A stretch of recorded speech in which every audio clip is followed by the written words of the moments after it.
اعوذ باللہ من الشیطان الرجیم، بسم اللہ الرحمن الرحیم۔ السلام علیکم ناظرین، میں ہوں عبدالباسط سواتی اور آپ دیکھ رہے ہیں میرا یوٹیوب چینل۔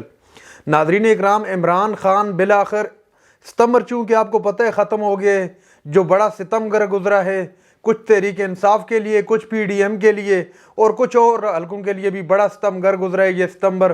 لیکن اب فیصلے کا وقت آن پہنچا ہے۔ فیصلے کا وقت پاکستان تحریک انصاف کے لیے خاص طور پر آن پہنچے ہے، چونکہ اب بہت جلد عمران خان نے لانگ مارچ کی کال دینی ہے۔ اگر میں یہ کہوں کہ لانگ مارچ کی کال آپ سمجھے کہ دے دیے تو غلط نہیں ہوگا، چونکہ فواد چودھری نے بھی ایک ٹویٹ کیا ہے کہ اب کاؤنٹ ڈاؤن سٹارٹ ہو چکا ہے۔ اس کے بعد پھر اسد عمر صاحب نے بھی اس پہ بات کی ہے، اور بہت سارے تحریک انصاف کے رہنما ہیں جنہوں نے اس پہ بات کی ہے کہ بہت جلد اپنا لانگ مارچ شروع ہو جائے گا باقاعدگی کے ساتھ، جس کا اعلان کر دیا جائے گا۔ اور اس کے ساتھ ایک اور بات آپ کو بتاؤں، جو وزیر داخلہ ہیں پنجاب کے اندر ڈوگر صاحب، انہوں نے ایک اور ٹویٹ کی ہے جن کا ٹویٹ سامنے، انہوں نے کہا ہے کہ ڈی چوک جانا ضروری تو نہیں ہے اسلام آباد کو بند کرنے کے لیے، یہ ڈی چوک اتنی کوئی خاص جگہ تو نہیں ہے، اگر ہم لوگوں نے احتجاج ہی کرنا ہے کوئی اتنی خاص بات تو نہیں ہے۔ ایسا کریں گے کہ تمام جی ٹی روڈز، موٹر ویز، اسلام آباد M1 M2 لاہور، یہ جتنے بھی موٹر ویز ہیں، ان کو آ کے ان پہ بیٹھ جائیں گے اور مکمل طور پہ چاروں اطراف سے اسلام آباد کو بند کر دیں گے۔ لیکن بہرحال ایک بات آپ کو کلیئر بتاؤں کہ 3 سے 4 دن کے اندر اندر باقاعدگی کے ساتھ عمران خان نے کال دینی ہے اور پورے ملک کو جام کر دینا ہے چاروں اطراف سے۔ اور چونکہ یہ حکومت امپورٹڈ حکومت جو ہے ڈیٹائی پہ اتری ہوئی ہے، ان کو بالکل خیال نہیں ہے کہ عوام کدھر جا رہی ہے۔ کسان آج تقریباً چوتھا دن ہے اسلام آباد پورا بند کیا ہوا ہے، اسلام آباد میں آ کے بیٹھے، ان کے مطالبات کیا ہیں؟ ان کا رائٹ نہیں ہے، جینے کا حق نہیں ہے ان کو، وہ اپنے جینے کا حق مانگ رہے ہیں۔ جینے کا حق کس طرح مانگ رہے ہیں؟ اس طرح مانگ رہے ہیں کہ جو مہنگائی کی ہوئی ہے حکومت نے، جو بجلی کی قیمتیں، جو پیٹرول کی قیمتیں آسمانوں تک پہنچی ہوئی ہیں، خدا را اس کو کم کیا جائے تاکہ وہ اپنی کھیتی باڑی کر سکیں۔ ان کے یہ جائز مطالبات ہیں اور اس کو بھی وہ سیاست کی نظر کر رہے ہیں، رانا ثناءاللہ اینڈ کمپنی۔ اس کے بعد آپ کو بتاؤں جی، سائفر پر ایک گیم کھیلی جا رہی ہے۔ سائفر پر سب سے بڑی جو گیم کھیلی جا رہی ہے وہ بدنیتی دکھائی دے رہی ہے سب امپورٹڈ حکومت کی۔ پہلے انہوں نے کہا جی سائفر نہیں ہے، پھر کہا جی سائفر ہے لیکن سازش نہیں ہے۔ جب وہ سارے پلان پہ پانی پھرتا گیا، عوام نے اس کو مسترد کر دیا چاروں اطراف سے، تو پھر اب انہوں نے ایک نیا منصوبہ بنایا کہ سائفر غائب ہو چکا ہے۔ پہلے کہا وزیراعظم آفس سے غائب ہو چکا ہے، پھر کہا جی فارن منسٹر آفس سے غائب ہو چکا ہے۔ ابھی تک خود کنفرم نہیں ہے، کوئی یقین والی بات کسی بھی لمحے نہیں کر سکتے۔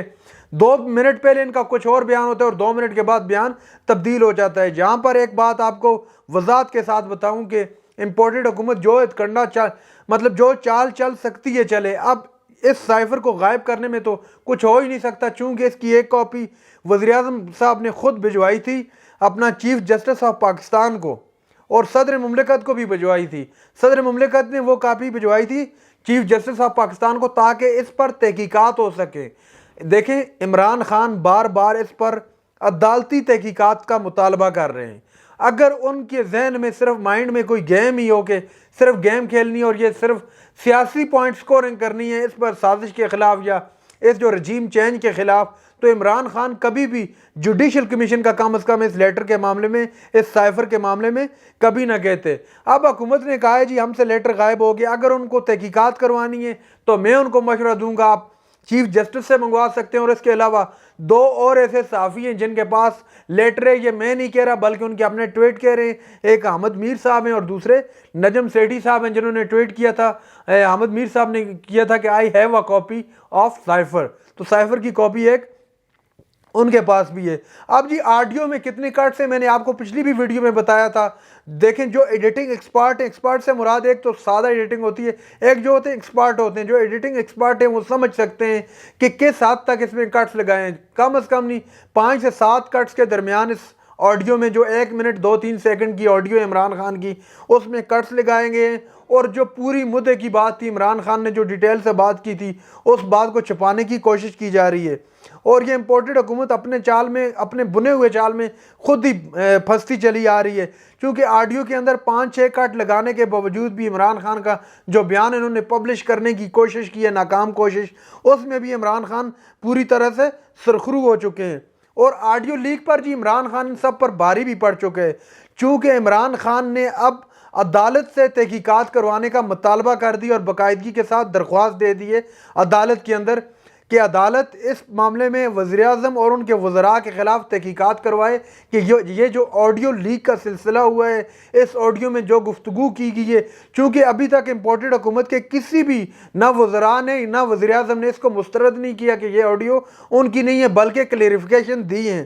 مریم نواز صاحبہ نے بھی دی ہے، شہباز شریف صاحب نے بھی اس پر کلیریفیکیشن دی ہے کہ یہ آڈیو میں یہ نہیں کہہ رہا تھا، وہ کہہ رہا تھا، فلاں فلاں ڈھمکا، آپ کو سب علم ہے۔ اب اس پر باقاعدگی کے ساتھ تحریک انصاف نے سپریم کورٹ کے اندر درخواست دے دی ہے، اور اس کے علاوہ ایک اور بھی آلریڈی درخواست سپریم کورٹ کے اندر سماعت پر ہے پاکستان تحریک انصاف کی، وہ یہ کہ استعفوں کے معاملے میں جو بدنیتی نظر آ رہی تھی حکومت کی، اب تو آڈیو بھی آ گئی ہے سامنے استعفوں کے معاملے میں اپنا اسپیکر صاحب کے اور رانا ثناء اللہ صاحب کی، تو اس پر پاکستان تحریک انصاف نے یہ موقف اپنایا ہے کہ اس آڈیو کو بھی اس اگلی درخواست کے ساتھ ٹچ کریں گے اور اپنے کیس کو مزید مضبوط بنائیں گے۔ آنے والے دنوں میں یہ آپ کو بڑے وثوق سے کہہ سکتا ہوں کہ بڑے مشکل حالات ہیں، قانونی پیچیدگیاں ہیں پی ڈی ایم کے لیے اور خاص طور پر پاکستان مسلم لیگ نواز کے لیے۔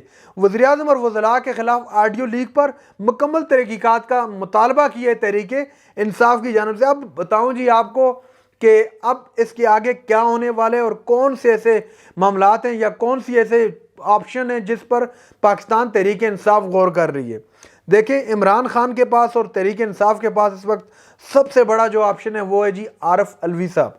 عارف علوی صاحب کیسے ہیں ان کے پاس آپشن اب یہ ہے کہ انہوں نے اسلام آباد کو کر دینا ہے چاروں اطراف سے بند، پھر اونچے ہتھکنڈوں پہ اترنا ہے اس پی ڈی ایم نے، اس امپورٹڈ حکومت نے اور رانا ثناء اللہ صاحب نے۔ کس طرح اترنا ہے؟ انہوں نے کرنا ہے اسلام آباد کو بند، تشدد کرنے کی کوشش کرنی ہے جس میں ناکام ہو گئے، چونکہ اس وقت تو چاروں پانچوں صوبوں کی حکومت جو ہے تحریک انصاف کے پاس ہے۔